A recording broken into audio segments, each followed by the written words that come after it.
નમસ્કાર, આપ જોઈ રહ્યા છો નિર્ભય ન્યૂઝ અને હું છું આપની સાથે રિધિ. આજથી જે આમ આદમી પાર્ટી છે તેમની વિજય સંદેશ યાત્રા નીકળી છે. હવે આ કેમ કાઢવામાં આવી રહી છે? આમનાથી 2027ની ચૂંટણીમાં શું ફરક પડવાનો છે? કારણ કે હવે લોકો સુધી પહોંચવા માટે આમ આદમી પાર્ટી જે અત્યારે ક્યાં કોશિશ કરી રહી છે તે બધા જ મુદ્દે ચર્ચા કરવી છે. મારી સાથે અત્યારે આમ આદમી પાર્ટીના નેતા રાજુ કરપડા જોડાયેલા છે. રાજુભાઈ, નિર્ભય ન્યૂઝમાં આપનું સ્વાગત છે. ખૂબ ખૂબ આભાર. રાજુભાઈ, સૌથી પહેલા તો જે આ વિજય સંદેશ યાત્રા નીકળી છે, ક્યાંથી શરૂઆત કરવામાં આવી છે, આખા ગુજરાતમાં કઈ કઈ જગ્યાઓ પર જવાની છે અને આમનાથી ફરક શું પડવાનો છે તે સમજીએ. આમ તો રિદ્ધિબેન, ઘણા લોકોના મનમાં સવાલ હશે કે વિજય સંદેશ યાત્રા અલગ અલગ જિલ્લાઓમાં જે આમ આદમી પાર્ટી દ્વારા આયોજન થયું, તો ખરેખર આ શું છે? એમ ઘણા બધાને જાણવાની જિજ્ઞાસા હોય. તો આજે નિર્ભયના માધ્યમથી ગુજરાતની જનતા સુધી એક સંદેશ પહોંચાડીએ કે વિસાવદરની ચૂંટણીમાં, પેટા ચૂંટણીની અંદર જે ગોપાલભાઈ ઇટાલિયાની જીત થઈ, આમ આદમી પાર્ટીમાં તો ઉત્સાહ હતો, સ્વાભાવિક છે. એક એક કાર્યકર્તામાં ઉત્સાહ હતો, પણ ગુજરાતના દરેક તાલુકામાંથી, જિલ્લામાંથી, ગામડેથી લોકોના ખૂબ ફોન આવવાના ચાલુ થયા, દરેક પ્રદેશ નેતાઓના મોબાઈલમાં, કે અમારે ત્યાં અહીંયા આમ આદમી પાર્ટીની ટીમ આવે, અમારે ત્યાં ગોપાલભાઈ આવે, અમારે ત્યાં ઈશુદાનભાઈ આવે, અમારે ત્યાં પ્રદેશ નેતૃત્વ અમારા વિસ્તારમાં આવે, આવું કંઈક આયોજન કરો. અમારે ત્યાંથી અનેક લોકો જોડાવા ઈચ્છે છે. એટલે પછી પ્રદેશ નેતૃત્વએ મીટિંગ કરી અને નક્કી કર્યું કે ખરેખર દરેક જગ્યાએ જવા માટે આપણે શું કરવું જોઈએ. તો પ્રાયોરિટીના ધોરણે 12 જગ્યા એવી નક્કી કરવામાં આવી કે જ્યાં આપણે વિજય સંદેશ યાત્રા લઈને જઈએ. જે લોકોને, સારા સારા લોકો, જેને રાષ્ટ્ર માટે પ્રેમ છે, જેને ગુજરાત માટે પ્રેમ છે, જેને ખેડૂતો માટે, મહિલાઓ માટે, યુવાનો માટે કંઈક કરવાની જેને ધગશ છે, આવા લોકો જોડાવા ઈચ્છતા, એટલા માટે લોકોના અંદર અવાજ કે અમારે ત્યાં આવો અને વિસાવદરનો સંદેશ લઈને આવો. દરેક જગ્યાએ, દરેક વિધાનસભામાં વિસાવદરનો સંદેશ પહોંચાડો. એટલે લોકમુખેથી, લોકોની નાભીમાંથી જે આ શબ્દ નીકળ્યો, વિજયનો સંદેશ દરેક જગ્યાએ પહોંચાડો, એટલે અમે નામ રાખ્યું વિજય સંદેશ યાત્રા. હવે આજે વિજય સંદેશ યાત્રા છે, આજે જામખંભાળિયાથી દ્વારકાધીશના ચરણોમાં પ્રાર્થના કરી આજે જામખંભાળિયાથી શરૂઆત થઈ છે. આજને આજ રાજકોટ એક કાર્યક્રમ છે, ત્યાર પછી સુરેન્દ્રનગર, ભાવનગર, ભરૂચ, બરોડા અને ઉત્તર ગુજરાતમાં આવી રીતના આ વિજય સંદેશ યાત્રા નીકળશે. ત્યાર પછી દરેક તાલુકા મથકે પણ એનું આયોજન થશે. મહત્વની વાત એ છે કે 2027માં શું ફેર પડશે આનાથી. તો હું હંમેશા કહેતો આવ્યો છું, 2025ની આ જે પરિણામ વિસાવદરનું છે, આ પરિણામની અસર 100% 2027માં જોવા મળશે. અહીંયા 2027માં ગુજરાતની અંદર જે બદલાવ આવવાનો છે, એ બદલાવની શરૂઆત, મારો અવાજ આવે છે? હા, આવે છે. હા, તો જે બદલાવ આવવાનો છે, રાજકીય ઉથલ પાથલ થવાના છે, એના શ્રી ગણેશ વિસાવદરથી થયા છે. એ સંદેશ દરેક ગામડા સુધી પહોંચશે. આમ આદમી પાર્ટી આગામી સમયમાં શું કરવા ઈચ્છે છે, તમામ સમાજના લોકો માટે, તમામ વર્ગના લોકો માટે આમ આદમી પાર્ટી શું કરશે અને કયા વિસ્તારની કઈ પરિસ્થિતિ, કઈ સમસ્યા છે, આ તમામ મુદ્દાઓ માટે આમ આદમી પાર્ટી લડશે. જેના અનુસંધાને 2-3 મુદ્દાઓ છે. એક તો વિસ્તારની વાસ્તવિકતા, ત્યાંના પ્રશ્નો જાણવા મળશે. આમ આદમી પાર્ટી જે વિસાવદરથી સંદેશ લઈને આવી છે, અનેક લોકો જોડાવા ઈચ્છે, એ લોકો જોડાશે. અને આમ નામ 2027 સુધીના જે અલગ અલગ કાર્યક્રમો છે, અને ખરેખર ગુજરાતમાં પરિવર્તન શા માટે જરૂર છે, આ સંદેશ ગામડે ગામડે પહોંચાડવાનું કામ આમ આદમી પાર્ટી કરશે. અને હજારો એવા કાર્યકર્તાઓ છે જે આજે ઉત્સાહથી દરેક ગામડે, દરેક તાલુકે, દરેક જિલ્લામાં કાર્યક્રમો સ્વયં પોતે ખર્ચ કરી અને કાર્યક્રમો કરવાની તૈયારી દર્શાવે છે. ઘણા બધા તો આજે કદાચ હું એવું કહીશ કે ગુજરાતના રાજકારણમાં ખૂબ મોટો બદલાવ આવી રહ્યો છે કે લોકો, ખેડૂતો 2,000, 1,500, 2,500 લોકોની સભા સ્વખર્ચે કરી અને અમારા પ્રદેશ નેતાઓને બોલાવી રહ્યા છે કે તમે તારીખ આપો, અમારા વિસ્તારમાં તમારી સભા કરવી છે ને એનો ખર્ચ અમે લોકો ઉઠાવશું. કદાચ આઝાદીના 77 વર્ષ પછી આવી ઘટનાઓ પહેલી હશે કે સ્વખર્ચે લોકો રાજકીય પાર્ટીની સભાઓ કરાવી રહ્યા છે. જી, સવાલ એ પણ છે કે જ્યારે આજે જામ ખંભાળિયાની અંદર જ્યારે જાહેર સભા હતી, આમ જોવા જઈએ તો આ જય સુદાન ગઢવીનો છે, પણ ત્યાં જઈને રાજુ કરપડાએ હુંકાર કર્યો છે ખેડૂતોને કે તમારે જ્યારે જરૂર હોય ત્યારે કહેજો કે આ રાજુ કરપડા અહીંયા આવીને ઉભો રહેશે, ખભે ખભો મિલાવીને હું કામ કરીશ. તો એ સુદાન ગઢવી ત્યાંના વિસ્તારના કામ નહીં કરતા? ઈસુદાનભાઈ ગઢવી આ વિસ્તાર માટે સતત સંપર્કમાં છે. આવતીકાલથી એમના કાર્યાલયો પણ અહીંથી ચાલુ થાય છે. એક કાર્યાલય તો ઓલરેડી અહીંયા એમનું હતું. જ્યારે પણ ટીમના ફોન આવે છે ત્યારે ઈસુદાનભાઈ અધિકારીઓને કહેવાનું હોય કહેતા હોય છે, કોઈ આરએનબી વિભાગના પ્રશ્ન હોય તેને કહેતા હોય છે, પાણી પીવાના પાણીના પ્રશ્ન હોય તે મુદ્દે પણ કહેતા હોય છે. પણ ઈસુદાનભાઈ પાસે સ્વાભાવિક છે આખા ગુજરાતની જવાબદારી છે.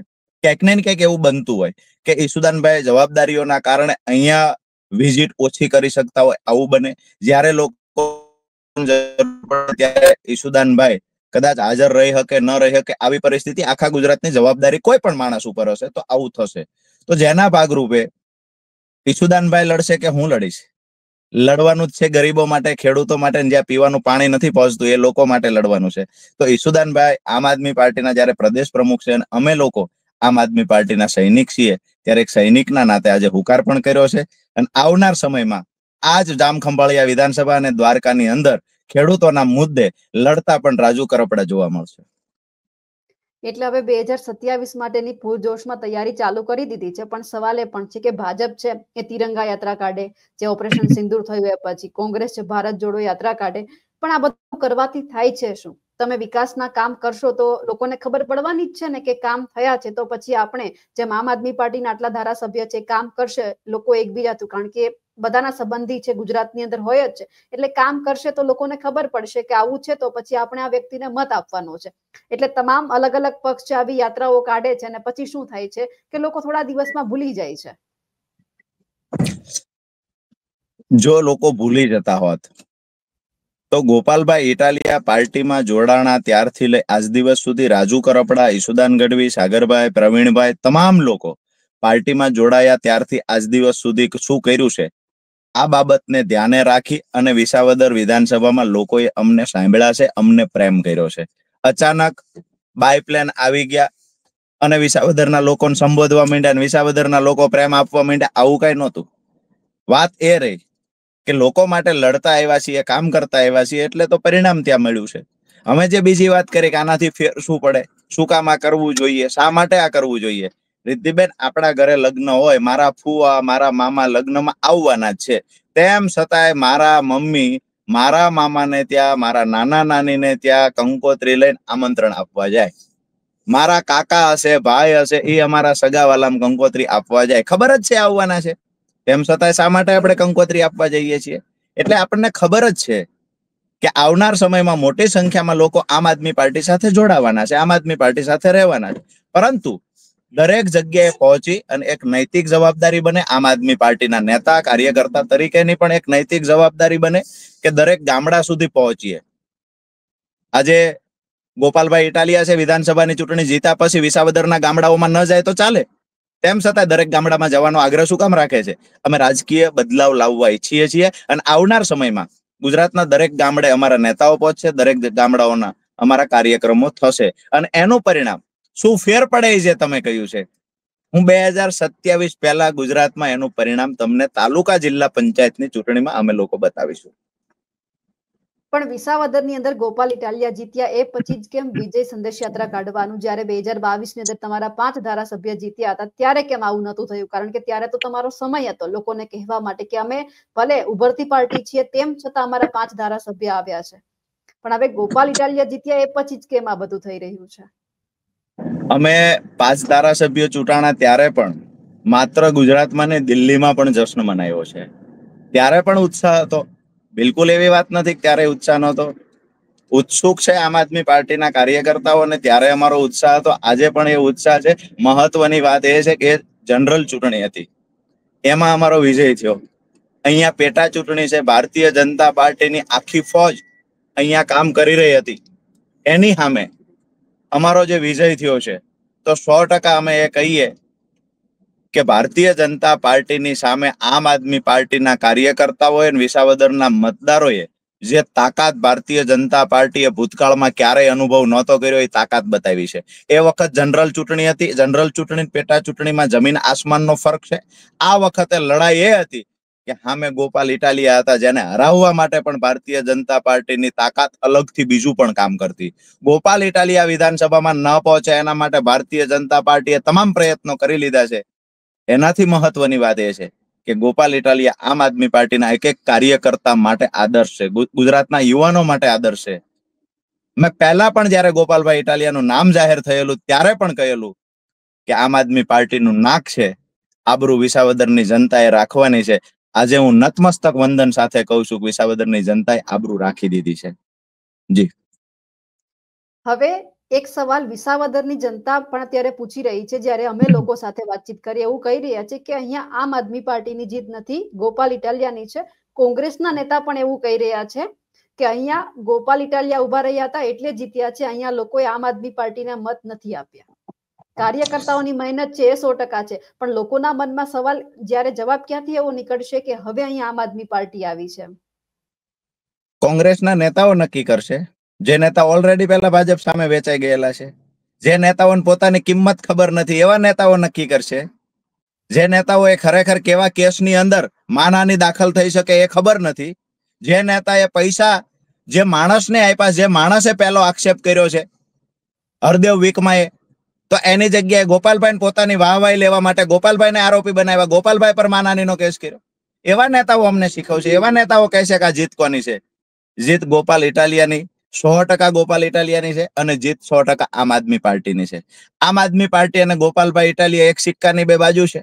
તો આપણે એવું કહી શકીએ કે જીત નરેન્દ્રભાઈની છે, ભાજપની નથી, એવું માની શકીએ?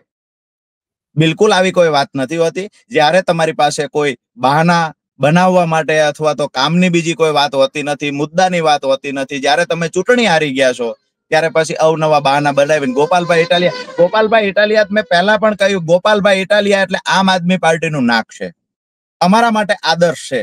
ગોપાલભાઈ ઇટાલિયા જીતે કે આમ આદમી પાર્ટી જીતે, એક સિક્કાની બે બાજુ છે. આ તો દર વખતે ભારતીય જનતા પાર્ટી રમતો કરતી હતી, મજા લેતી હતી. કોંગ્રેસનો ધારાસભ્ય ચોરી જાય પછી કોંગ્રેસ વાળા પાછા મીડિયા સામે આવીને રડે, અમે પેટા ચૂંટણી આવશે, અમે હારી જશું, અમારો ધારાસભ્ય લઈ ગયા, 1 લઈ ગયા, 2 લઈ ગયા, 5 લઈ ગયા. મીડિયા સામે આવીને કોંગ્રેસના નેતા રડતા હતા. એટલે ભારતીય જનતા પાર્ટીને આદત પડી હતી ધારાસભ્ય ચોરવાની.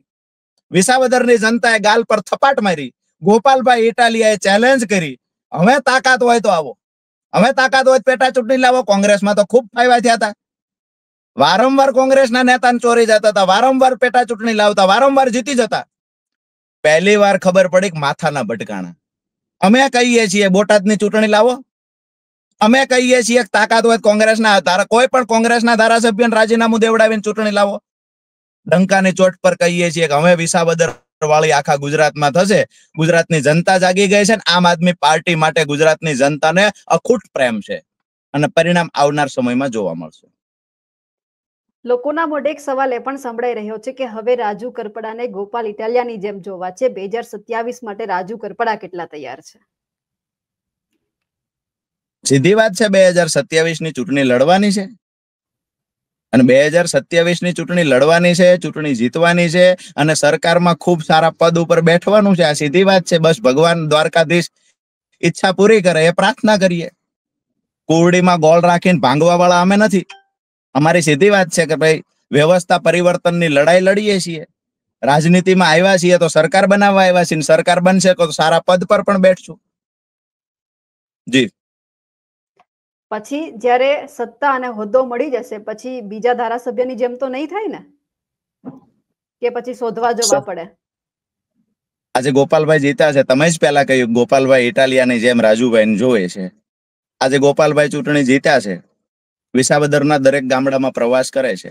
ગોપાલભાઈ ચૂંટણી જીત્યા, મગ ખરીદીમાં લેટ થયું, ગઈકાલે જ એને રજૂઆત કરી. ગઈકાલે વરસતા વરસાદમાં વિસાવદરની બજારમાં ગુજરાતના ઇતિહાસમાં પહેલો એવો ધારાસભ્ય છે ચૂંટણી જીત્યા પછી અઠવાડિયાની અંદર વિસાવદરના પોતાના વિધાનસભા ક્ષેત્રના પ્રશ્નોના નિરાકરણ માટે ઉઘાડા પગે પણ નીકળી જાય. ગોપાલભાઈ ઇટાલિયા વિસાવદર માટે જે કરી રહ્યા છે, આવનાર સમયમાં આમ આદમી પાર્ટીના ચૂંટાયેલા ધારાસભ્યો કરશે. એટલે ધારાસભ્ય પછી બદલાઈ જવું, બની ગયા પછી ફેરફાર થઈ જવો, વ્યક્તિમાં ફેરફાર થઈ જાય, વિચારોમાં ફેરફાર થઈ જાય, આ સંસ્કાર આમ આદમી પાર્ટીના નથી, આ સંસ્કાર અમારા યુવાનોના નથી.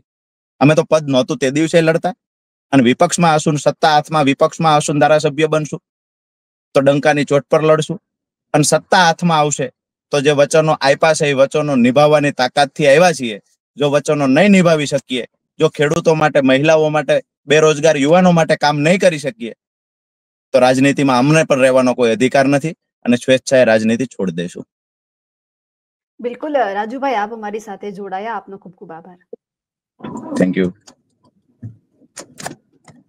અમારા અહેવાલને લઈને આપનું શું માનવું છે કમેન્ટ કરીને ચોક્કસથી જણાવજો. સાથે જ અમારી નિર્ભય ન્યૂઝ ચેનલને લાઇક, શેર અને સબસ્ક્રાઇબ કરવાનું ભૂલશો નહીં. નમસ્કાર.